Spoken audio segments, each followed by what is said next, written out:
Placing a trade shouldn't be complicated. It should be smooth as butter.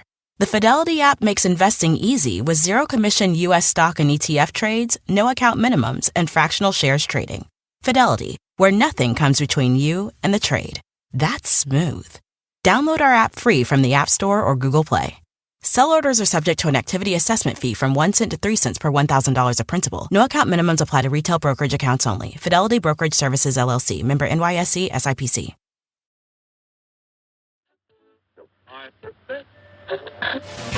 Welcome to the... I've just been doing a little deep dive into all your stuff. I'm usually always into your TikTok stuff that pops up on my For You page all the time. I'm a huge foodie. I love it. I did not know that. I'm very happy to hear that. I wasn't going to bring it up, but man, I got to say, I'm a big fan of the sus takes. They're really good. Oh, yeah, man. I mean, dude, it's so funny you mentioned that because I literally, I just watched your most recent TikTok, which is you just swooshing around mac and cheese, dude. You knew what you were doing, bro. Listen, man, listen. Food is naturally sexy, dude. Yeah, you know what I mean? Have you seen that? Sexy. There's that Italian guy on TikTok, man. He cooks out in his front yard and it looks like a courtyard. It's out in nature. And he's always talking about the love and, yes, and he uses very simple ingredients. And then he always when he flips around the pasta, he's like, it's time for the sound of love. And then he's quite literally making the pasta clap in front of us. Like, who dude, it just, it's like, dude, what the heck am I listening to?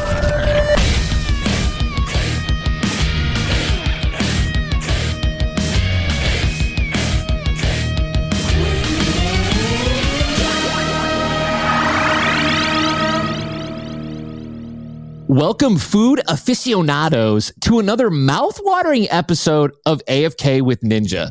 Today, we're spicing things up with a culinary maestro. He's a YouTube sensation with a colossal following of over 8 million subscribers on YouTube alone, and he's flipped the culinary world upside down.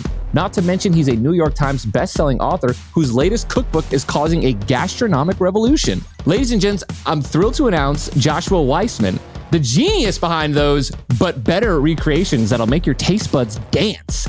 Now, he's on a quest to uncover the tantalizing secrets of textures in foods with his brand new cookbook, Texture Over Taste. A cookbook that isn't just about flavors, but a journey into the enigmatic world of food textures.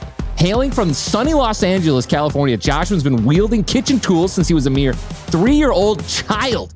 He was so enthusiastic that even a whole pig couldn't escape his culinary curiosity, and neither will we. Welcome to the show.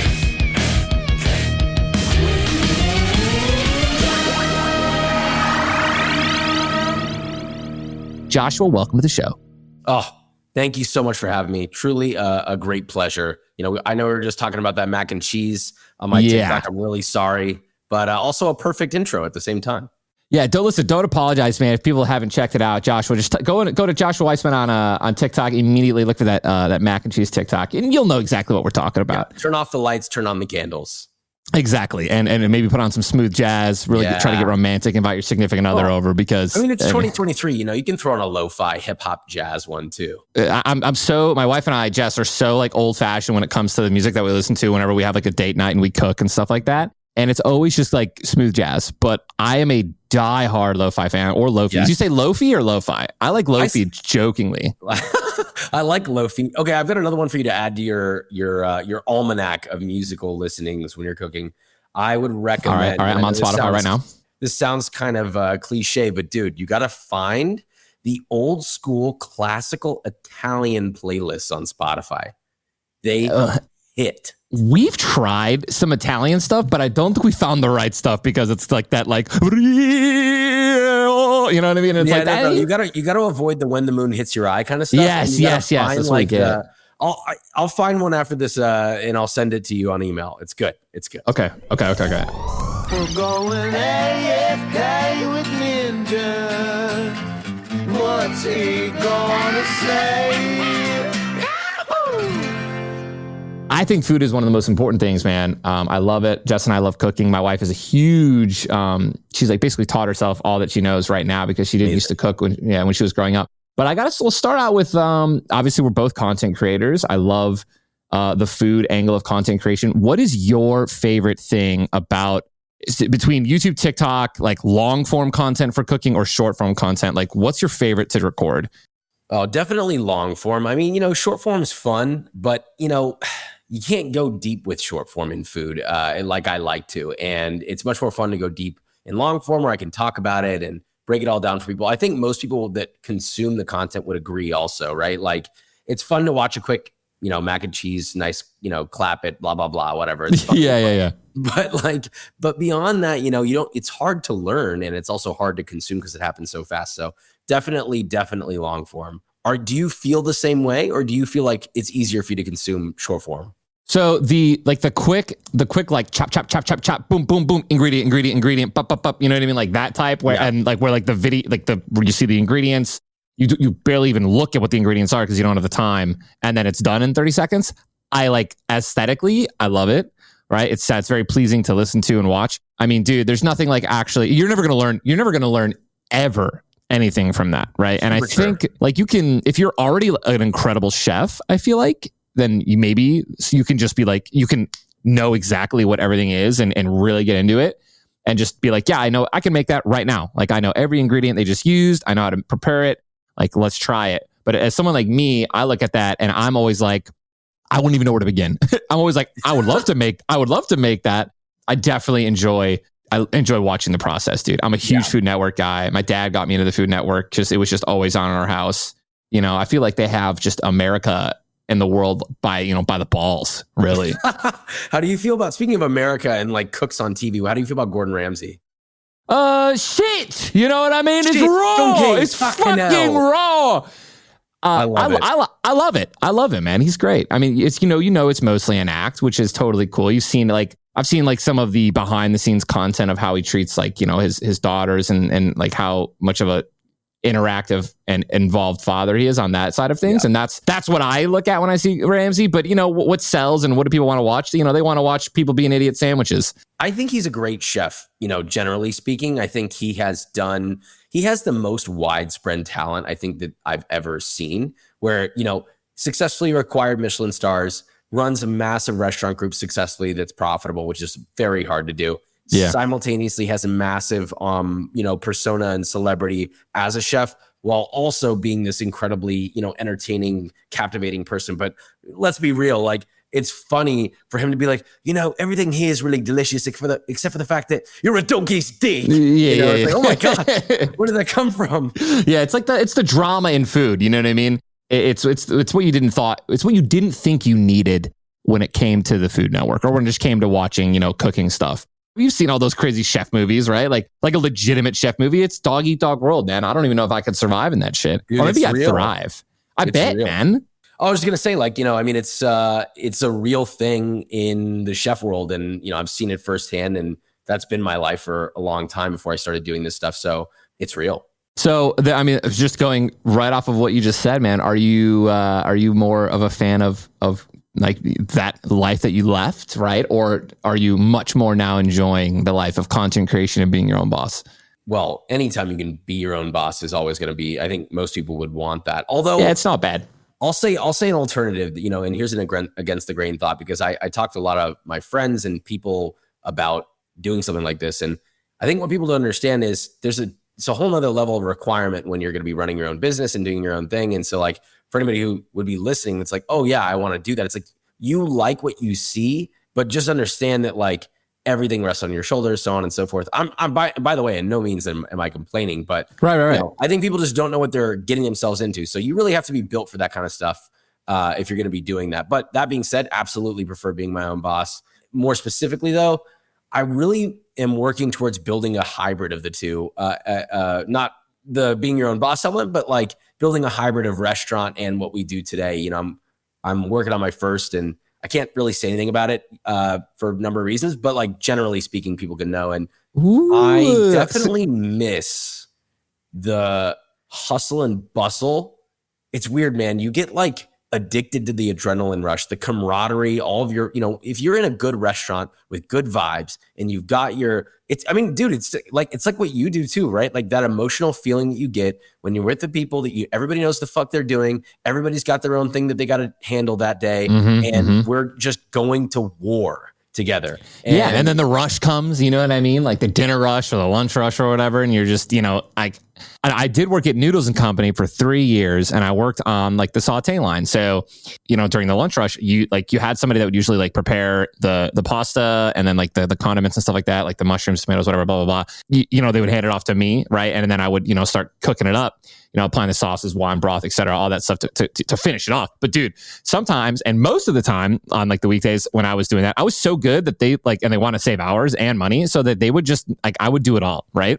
So sometimes I'd sit there and I'd make like 20 dishes in 20 minutes or something like that, and it's like just all me, and it's crazy. But that lunch rush, that like adrenaline when you're, dude, I get it, man. It's definitely not, I don't have anyone ever coming at me and being like, you fucking wanker, like what do you cook the shit out of it. Like, the overall thing is people don't understand the kind of pressure cooker, the kind of stress and duress that people are under for long periods of time. So naturally you're going to be a lot less chill than you would be in an office situation or on Zoom. It's like, yeah, bro, I just burnt myself 5 times and the person next to me is the one that's causing it. Eventually I'm going to turn around and be like, hey, look, dog, I'm going to be honest with you. You can burn me one more time, I'm going to take your ass outside. Yeah, I'm going to hit you in the head with a freaking pan.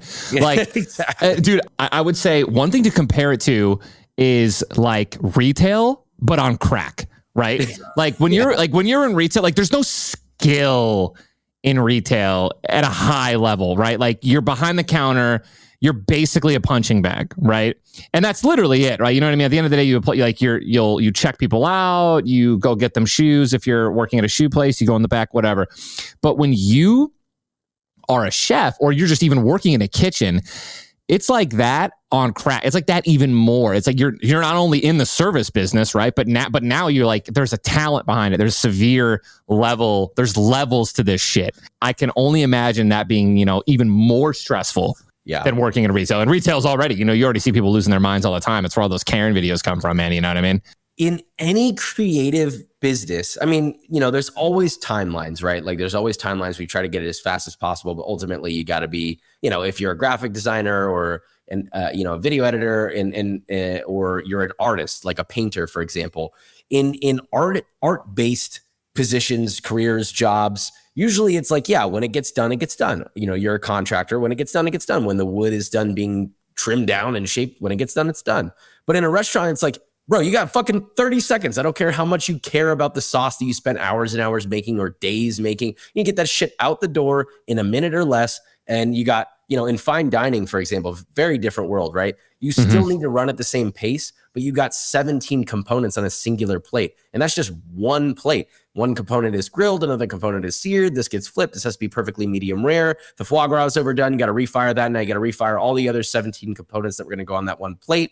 And you got another 30 seconds to put it out. And your tickets are lining up and all this shit. So, I mean, it can really turn into a dogfight around something that people are really passionate about.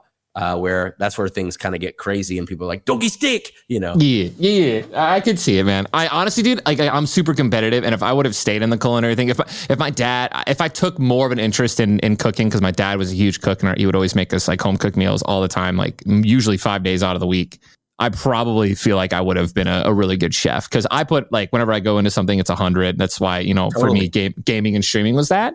So in another world, man, I would have been like, I agree. I could have been a chef, man. You never know. I agree with you. No, I mean, I think, from what of course, our first time meeting, but like from what I've observed, I think you have a really high attention to detail. And that's, I think, what differentiates a great chef / line cook / prep cook, anybody that works in a restaurant. That is the major differentiator, is your ability to have attention to detail while simultaneously applying, a lot of, discipline to what you're doing. And I think you have both those traits. I think you would have been a great chef. You still can be. You got the sous chef vibe going. I'm just saying. Hey, you never know, man. It's like I'm like the sous chef to my wife. I'm helping her out with. I'm cleaning everything as she's finishing chopping up veggies and making sure that there's no cross contamination. She's like, you idiot. Yeah, you idiot. You put the stainless steel in the dishwasher. Fuck. What are you doing? It's fucking ruined.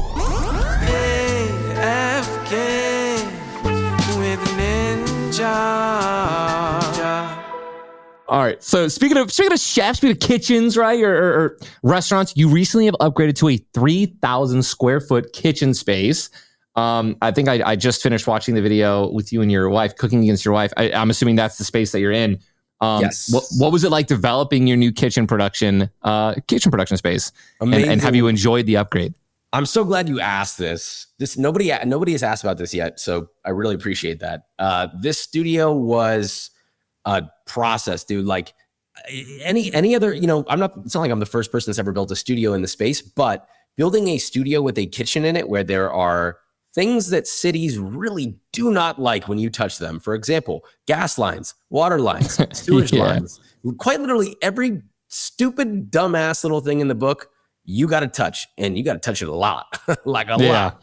And so, man, it was a long process, but I was really gung-ho about it, and I put in a lot of money, time, effort, and it turned out great. If you ever come to Austin, you're more than welcome anytime to come and visit. It's pretty cool. We basically segmented it out into, there's like a cool little lobby area with like couches and a carpet and all sorts of drinks and drink fridge. And we're adding like draft kombucha and shit on there and snacks all over the place. Dude. It's super cool. And then after you go past that area, we've got our editing bay. We've got some offices, which, by the way, fun fact, doors for offices in commercial buildings, super expensive for no reason. Yeah, are they like massive, right? I'm assuming the ceilings are massive, right? So the doors have to be just ginormous. Is that what you mean? Yeah, so we had a gutted warehouse. There was nothing in this warehouse whatsoever. It was quite literally a messed up concrete floor, which a lot of people are into concrete. Listen, if you saw this concrete, you'd be like, oh yeah, don't keep that one. Right. And then we've got probably 35 or 40 foot ceilings because it's a big warehouse, and warehouses always have super high ceilings. Yeah. But there were no walls. It was like this weird mesh material. So we had to build the walls. We had to put up all the office walls inside the walls. So walls within a wall. It's like wallception. And then one of the sort of rooms that we built, we dedicated to a full size kitchen. And a lot of people think that this is a kitchen set. And I want to clarify now, it is not a kitchen set. This is a full scale kitchen. Every single thing in it is 100% real. There are no fake walls, fake cabinets. I mean, well, actually, there are a couple cabinets that don't pull out, but 99% of it is real. A full gas line, full range, everything. And I don't know that there will be another person that we see go to this extent for a very long time, because just from a, permitting standpoint and all this other bullshit, it took like 2.5 years just to get here. Dude, but it feels amazing, I bet, man. I mean, it's like you're home now, right? You're home away from home. Yes, finally, and, yeah. I mean, I'm like envisioning it, and you have a freaking like a little viewing area / room. Like I can see it now, man. That's just like, it just feels like an incredible vibe, man. It's good vibes. I mean, you have an insane setup yourself. So I mean, you've gotten a pretty good taste of it. It's just the only thing that sucks, that's different about this one is, I think, you really got to know how to talk to the city, because they just hate the gas line stuff, man. Especially when I put the stove in the center island. Oh my God. When I decided to do that, Jesus, they were like all over my ass. Sticklers about it, man. That's ridiculous. They hate it. They, hood vents and hood vents got to be this amount of inches, and it's like 1 inch off, and then you have to wait another week for the fire marshal to come back. It's a lot. No, that sucks, man. We're happy, man. We're happy. Oh man, but dude, but hey, man, you're killing it, dude. You're killing it. I mean, the TikTok videos are incredible. Your following's amazing there. Your YouTube channel is absolutely busting, and not to mention, I guess I don't really know if you're making a lot. I don't know if anyone's making a lot of money off of YouTube Shorts, but I haven't checked out your Shorts game. Are you seeing a lot of success there? On top of your TikTok videos, do some pop off on one and not the other, or do you have the algorithm down? I guess is what I'm asking. I have it pretty down. I mean, it's less about. I honestly look less at the algorithm on Shorts and more about retention and how we can make stuff that people really want to see that's broad enough, right? So, for example, if, a cheeseburger versus, I don't know, something really obscure like curry laksa, which maybe curry laksa would do really well, but more people know what a cheeseburger is than they know what curry laksa is. And so that, and then trying to time it out so they loop well, they are very retaining. All of my YouTube Shorts, for example, have 110 to 120% retention. And there you go, dude. You need that to that's incredible. Stoke that flame. But in terms of money that they make, I mean, come on, how that goes. No, I know it's not. I know it's not a lot. It's very strange that they're not like monetizing that in a high level yet. But I mean, I've got some connections over there. I think that they're working on it, and I think that, including TikTok too. I think TikTok has recently been really about like, hey, we're actually going to try to like make you guys money off of your long form content or just content in general.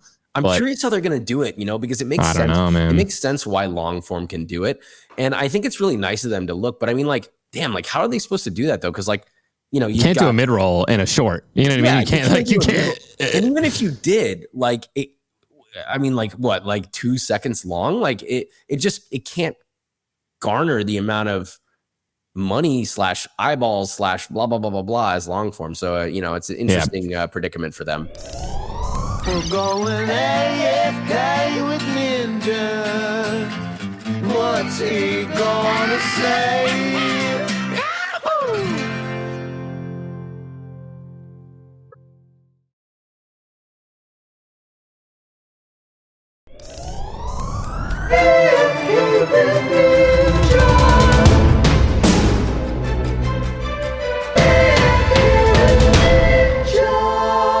All right, dude, Joshua, we're approaching the very famous this or that and our other questions. We just rapid fire some questions, man. You can answer them as in-depthly as you want or as short as you want. Are you ready, bro? Oh, I'm always ready. All right, this or that, dude. Houston or Austin? Oh, fuck. I'm going to get yelled at for this. Well, I moved to Austin. All right, there you go. Sometimes you just got to keep it simple, dude. Sweet or savory? Ooh, savory. I'm a sweet guy, bro. I have to just die hard. Damn. I'm surprised I don't have type 2 diabetes, man. I'm not kidding. It's a problem. I actually had a DNA test that was done where they did a deep dive of like my genetics and stuff like that. And I have like a 10 out of 10 sweet tooth, like genetically. All right, dude. Cooking with music or silence? Ooh, I would say music. Yeah. You can't do that when you're cooking when you're like making content though, can you? No. You can't do it in a restaurant either because it distracts people. Yeah, I bet. Oh, yeah, you need to hear the sound of people screaming, dude. Yeah, sound of people screaming and the beautiful hood vent ripping and roaring for 14 hours. Get me out. Gas stove or an electric stove? Oh, gas. Easy. I know the answer to some of these. I was going to say, believe it or not, there are right answers to some of these questions. Breakfast for breakfast or breakfast for dinner? Oh, breakfast for breakfast. Let's keep it tradish. I do like a little, feel a little naughty sometimes when, you have a little breakfast for dinner, but I agree. I think for the most part. Grain, a little bit of a pancake at night. Yeah. My mom at night would make us Eggo waffles with a scoop of vanilla ice cream in the middle. That's honestly, your mom's a genius. Dude, it was like a once every 3 month thing. And it was the coolest thing in the world. We felt like, it was just the coolest thing. That goes hard.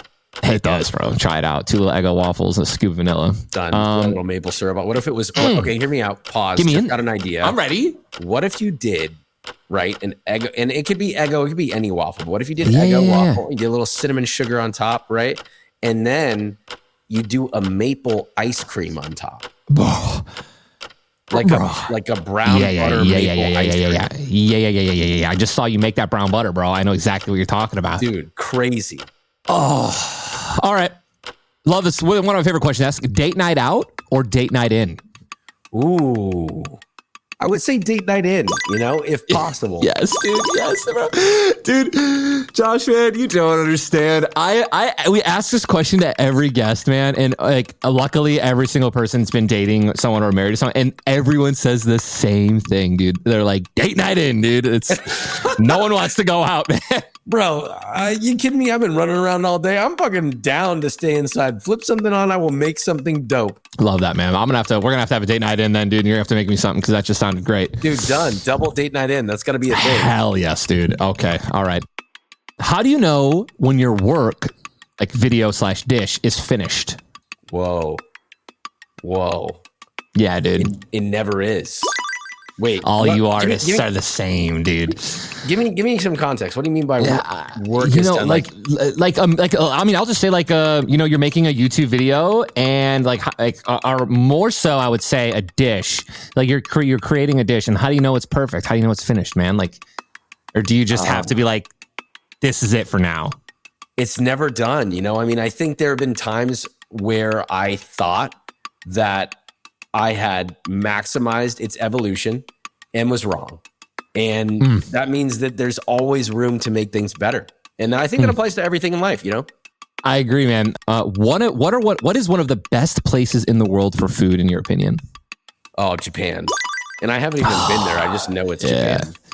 Dude, I feel like when it comes to street food and just food, like vendors, etc., and like everything looks like I want to just shove it in my mouth, bro. It's like nuts. Immediately. Well, it's also a cultural thing because they really care a lot about doing things not just the right way, but doing it the right way to the nth degree. I mean, they want to do everything perfect from a cultural perspective, which I adore. But on top of that, I mean, anything they get their hands on, they somehow make the best version of it. If they get their hands on pizza, it's game over. If they get their hands on hamburgers, it's game over. Like, you know, I just love how detail oriented a lot of the restaurateurs there are, and also Japanese food is awesome. Yeah, man. I think, dude, my wife and I, Jess, we plan on going there very soon, and I think I'm just gonna fast for like a month straight, and then go there and just eat until I bleed. When you get there, you're like unable to walk, and you're like, it doesn't matter.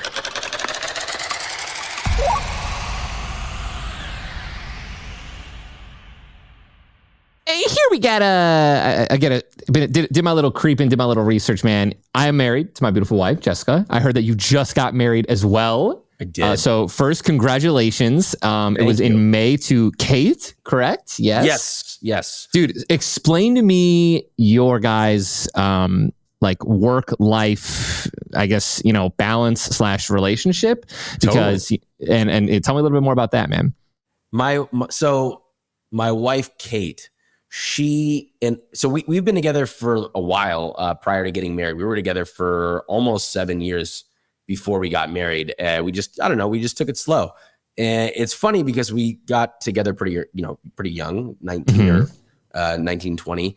Not in the 1920s. We were 19. Right. Let me clarify that. I am not. My man's a time traveler, dude. All right. Dude, I'm fucking rich. I'll tell you that right now. But yeah, so we've been together for a long time. She's seen so much of my life. So I just feel like we work really well together. We've kind of gone through so much of, I feel like, the tough stuff that people tend to go through later in marriage. She just passed the bar, so she's officially a lawyer. She's killing it. Super smart, way smarter than I am, just to clarify. And you said she's a lawyer? Yeah. She's officially an attorney as of a few days ago. She literally just passed the bar. Wow, dude. Give her my congratulations. Dude, congratulations. That's incredible, dude. She'll be stoked to hear it. She's very smart. I know everything. I know a lot about food. I spent my whole life around food, and everything outside of that has suffered because of it. So she makes me look like an idiot on a daily basis. And honestly, it makes me better. But but you cook your great meals, so Yeah, exactly. It balances out. Anyway, so yeah, we have a good balance. I feel like it's taken us a long time to get there, but we're both busy people. So it's a good dynamic. If I'm out of the studio until 6 or 7 or 8 p.m., it's like, it's all good because she's, just now wrapping up her contracts or whatever she's working on as an attorney. We're both very in our like building phase as a couple, and we just got married. So we feel great, man. Like, we've got great communication. I feel great about it. I'd love to hear how you guys have evolved. I mean, I'm sure both of you guys being so busy is it's always a challenge, right? But I think if you have the right partner, everyone's open and everyone's game for whatever. Yeah, I mean, you mentioned it, man. You hit the nail on the head. You guys said that you have great communication, and that's literally all any relationship needs at a high level to function. It doesn't matter how much busier one person is than the other, or if both live an incredibly busy lives. Like, at the end of the day, if you guys both have the same goals of, first off, just, achieving and pursuing your dreams, and you're doing it together, you're communicating and making sure that you're still, getting that, attention that you might need, or validation, or support, whatever it may be at the time, then you're just going to be set, man. And I love that you guys took your time, before jumping into marriage. I honestly think that's super important, man. Like, I feel like people have this stigma or this like idea in their head where if you don't get married within like 1 or 2 years, or even 6 months, 3 years, whatever, you're dragging your feet and things like that. I think that I do believe in like the right time, just feeling comfortable and being ready. Like, and at the end of the day, like, marriage isn't, it's important to wait past the honeymoon phase. I'll say that, dude. Yeah. Like, you're going to be with this person for the rest of your lives, and you want to make sure, and I'll put this blunt, like, very blatant. You want to make sure that you can literally stand them and love who they become and who they are once the endorphins and all of the I don't know. I don't think the endorphins is the right word, but the pheromones or something. You know what I mean? You know what I'm talking about, though. Parts. It's funny when you like mentioned the whole stigma behind like people thinking that you get married at a certain period of time when you're dating someone, and I don't know. I feel I have like an inverse opinion about thinking that not waiting is the move. I feel like if you really like someone, and granted, this is not to knock anyone who made a different decision, by the way. Like you can also everyone's different for sure. It's totally chill. Like you can also know that someone is your person early on and call it. And maybe you're right. Dope. That's awesome. Like that's great if someone has that. I don't personally have that capability. I like to suss things out a little bit with everything in my life. I like to take my time with things and like really understand things. And for me, it was like, I really like this person, and therefore I want to take the time because I want to make sure that we have all of our bases covered so that when we do get married, we're more than equipped by the time we get into this stuff. And I know that's an against the grain thought, and I know a lot of people will disagree with it, but you know what? When the divorce rate is, as high as it is and people still hold the same logic, I think we need to maybe, think a little differently. Yeah. Definition of insanity, Josh, is doing the same thing over and over again and expecting different results. Right. I mean, like I'll be like, super candid and open and honest. Like, so like it's hard. It's like marriage is hard. Relationships are hard. And, I give this piece of advice a lot. And this, if you don't, a marriage isn't going to save your relationship. There's some people that are like, they're in a relationship, they're dating boyfriend, girlfriend, whatever the case may be. And they think that popping the question and tying a ring around it or not around it is going to, change anything. And like, the best piece of advice I can give to people in that aspect is like the person that you're dating is going to be the same person that you marry. They're not going to change. Nothing's going to change. If anything, it's going to get more difficult. It's not sexy, and it's not like, it's not passionate, and like not always, sorry. Like it can be, it's in a very dull way of putting it. It is kind of like this business transaction in some senses, right? There's so many different reasons to get married. Everyone thinks it can be always out of love, but like, I mean, it can be first of all, it can be any reason that you want. You're going to be spending the rest of your life with this person, right? This person needs to be your best friend. Attraction, not necessarily attraction, but looks are going to fade. Like, right. So it's important to love this person and be with this person like at all times, at any, whatever, through sickness and in health. There's no, you shouldn't be able to get out. Unless obviously there's things going wrong. We don't have to dive into the negativity behind it all, but totally. I mean, just take your time, make sure it's right. Yeah, I think a positive take on what you're saying, because I hear what you're saying. I think it really comes down to this, which is like, it should be a partnership, and that's all it is. Like, it should be a partnership between two people. It's not just like, oh, we love each other so much and we're going to feel goo goo gaga forever. It's that, no, the mentality should be like, it's us versus the world, motherfucker. Like, yeah, dude. You're gassing me up. You're getting me gassed up right now, bro. I'm ready to fucking. Yeah, exactly. Everyone thinks that they're getting together with this person to solve their problems. It's like, no, we're all fucked up. It's fine. It's literally fine. If there's somebody that you like enough to work on your individual selves together as partners and make each other better, and work through not just your own problems, but like, again, that I think once you get into that mind state of like us versus the world, it really is only up from there. That's so many good things come from that. I agree. Being selfish in a marriage or in any relationship is just a one-way ticket to devastation, in my opinion. So agree.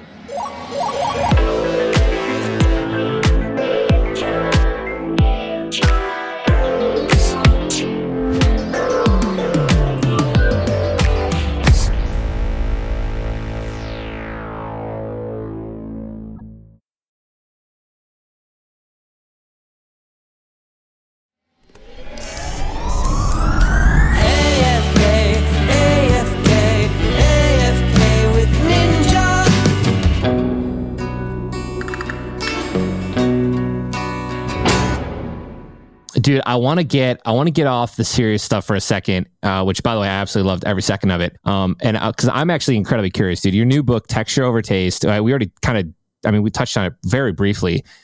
Dude, talk to me about it, because I am a huge texture person.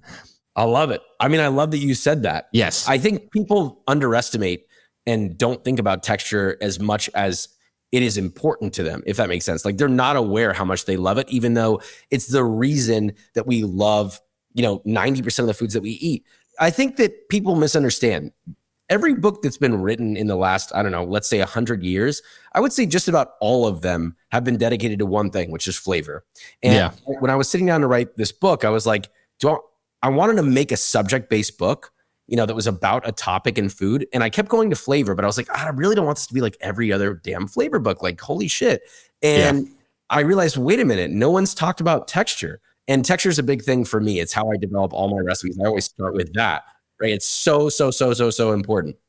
And so what I realized was, well, wait a minute, flavor is honestly easy, right? You can, even if you don't have skill, you can make flavor easy. Go buy a seasoning salt that has some MSG in it, or go put ramen packet all over your popcorn. It's going to taste good. You don't have to try to make that taste good. But the big differentiator, to make your potato chips crunchy, you got to know what you're doing. To make your caramel corn nice and crunchy, you got to know what you're doing. To make your chicken nice and moist, yeah, I use the word moist. It's fine.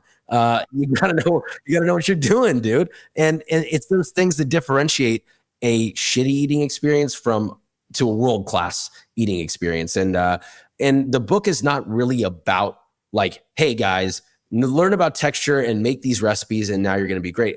It's also for people who just like to eat. Like, if you read this book and never cook a damn thing from it, I think one thing you'll walk away learning is you'll have a newfound appreciation that will quite literally increase your ability to enjoy eating out, which I think, happier life, right? Like, every bite of food, you're thinking about, oh man, I never noticed this before. The crunch and it's a little sweet and the creaminess. Yeah. Have that ratatouille moment, baby. Oh my God, dude.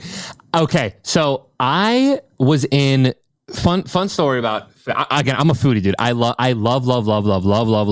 good food, and I would eat literally, besides like testicles and stuff like that. Like, get that out of my face. You know what I mean? I had to just be like blatant about it. Like, I'm not gonna go to some place and be like, you have to try these bull testicles. Like, not like that, bro. But like, give me like any other like legitimate culinary experience, and I'll try all different types. But I had a experience where I said something when I was in Europe. I was in London with two of my mates, and we were just like at this restaurant. We were at like a nice steak restaurant. Couldn't tell you when. It was years ago, but I distinctly remember them making fun of a line that I had. And I was in the middle. We're just in the middle of the meal. We're chatting. We're chilling, and out of nowhere, they're just like, mate, Tola, how's I forget if they're freaking Australian or English. I'm messing up my accents, but like, basically they're like, how's the food, right? Like, how's your meal? And I was like, oh, dude, I just had my best bite. Oh shit! I said like, I just had and they were like, your best bite? Like, what the fuck does your best bite mean? And I'm just like, what do you mean? Like, what do you mean, you dickhead? Yeah, what do you mean, you fucking best bite? I'm like, dude, I don't know how else to fucking explain it. I don't know why you guys are ragging on me for this comment, but like, out of every single bite that I had, like, this one was the best. It was like, just the like crunchy, like crispest. You know what I mean? I don't even remember what I was eating.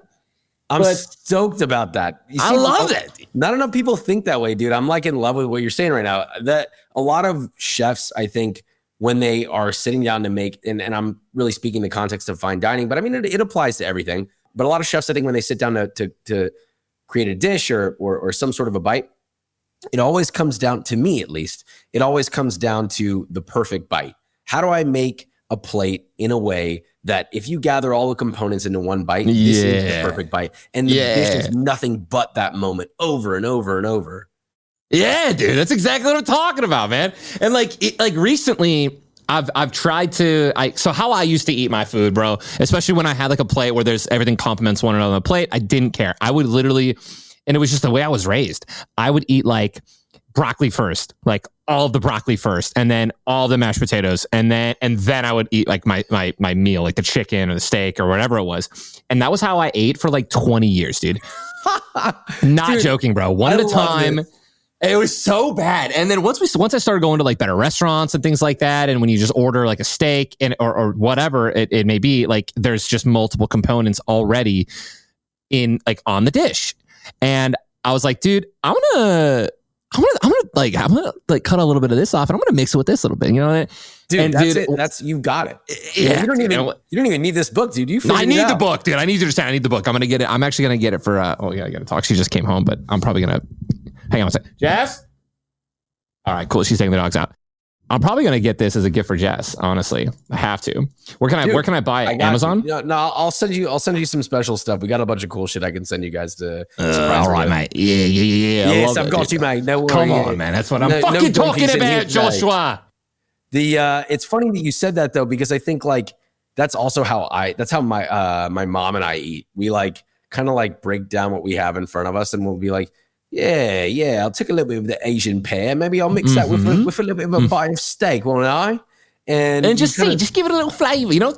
Yeah, a little kiss, a little kiss of the sauce. Oh, dude, It changes. It really changes. But the fun thing is like you could have a plate in front of you with maybe 3 or 4 things on it, but like how many options are on that plate and how you approach it? Like 100? Depending on how you eat it, you basically have a forever changing eating experience. Like, yes. I'm sure this has been done before, and I'm sure that maybe you even had this idea. But I think that creating a dish, like the whole purpose of the dish, like let's say the body of the dish is large enough, or there's enough of it to enjoy like 10 to X amount of different bites. And there's something to pair with each. So like, let's just say a steak. Keep it super simple. I feel like it's always something you can always compare it to. You just take a steak and you have 10 different, like, let's just say sauces or salts or whatever. And it's like, and you slice it up perfectly so that each bite is designed and to when you dip it or you put whatever topping on it is going to completely change like how you enjoy that experience or like whatever your experience is per bite. I think like that would be a really cool culinary experience. You know what I mean? I've never been to a restaurant where that's happened. Sometimes you'll go to a steak restaurant and they'll give you like 3 salts. Damn, but to me, that's idea.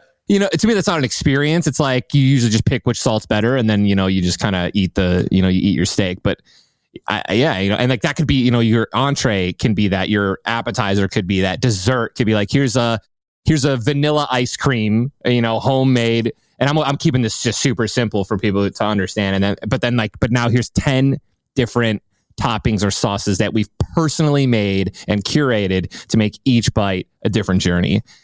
I love that. I think that's super smart. That would kill. I mean, I'm picturing it right now, dude. And today we have a scoop of vanilla ice cream with 10 different toppings and sauces.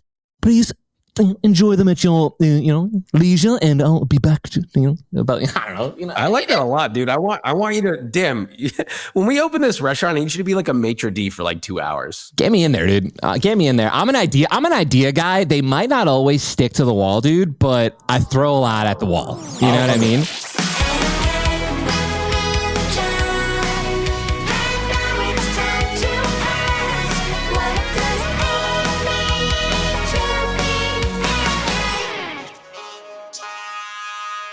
All right, bro. Last 2 questions, man. These are our favorite questions. We ask these to all of our guests. Are you ready? I'm ready. All right. If you had to delete all but 3 applications from your phone, which ones would you keep? They have to be downloaded from the App Store. Oh, interesting. Well, okay. YouTube and Instagram. Okay. Oh, the rest of your life, dude. These are the only 3 apps you have. YouTube, Instagram. Man. You could backtrack. Okay. Instagram, YouTube, and I guess it's so hard. There's so many on here. Okay, there are things that I can live without. Can't live without it, dude. What is it? I'm like literally looking through my phone right now. Yeah, I know, dude. 100%. What's your most used? No, I don't ever. I just realized how many apps I don't use. What the hell? Yeah, there you go, too, bro. I go through a little cleanse every once in a while. It's nice. I little voice crack. In between. I have this really weird in between. I'm in between OpenTable and TikTok. Okay, I feel like if you have Instagram, you kind of have that TikTok content. TikTok, so I'll eliminate TikTok. You're helping me here. Okay. I got you, bro. I got you. Yeah, I'm gonna say OpenTable. I know that sounds so like a weird choice, but man, OpenTable has saved my life so many times. Okay, there you go, man. And then last but not least, Josh, man, define AFK. This podcast is called AFK with Ninja. It stands for Away from Keyboard.